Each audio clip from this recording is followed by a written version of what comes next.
சாரா family finally நான் ஜிம்முக்கு வந்ததால் நான் ரொம்ப யோசிச்சுட்டு இருந்தேன். இது மாதிரி என் டம்மி வேறு வெளியே வந்துடுச்சு. நான் ரொம்ப நினச்சேன் சரி என்னோடய வெயிட் நல்லா ஏறியிருக்கும். பிகாஸ் நான் 1 மந்த்து கிட்டத்தட்ட வரல. ஆனால் ஐ எம் பிளஸ்ட். நான் 50% கொஞ்சம் கண்ட்ரோலாக இருந்தேன், 50% நான் சீட் பண்ணேன். ஆனால் இப்போது டாஸ்க் என்னென்னா கரெக்டாக பாடி வந்து ஃபஸ்ட்டு இருக்கிற ஜோனுக்கு வரணுன்னா அதுக்கு நிறைய ஹார்ட் ஒர்க் பண்ணணும்.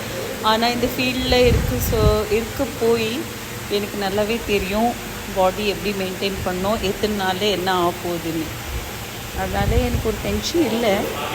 இருந்தாலும் கொஞ்சம் என்னை பார்க்கும்போது எனக்கே கொஞ்சம் குண்டாக இருக்கிற மாதிரி இருக்குது, நல்லா ஃபேட் ஆகிட்டேன்னு.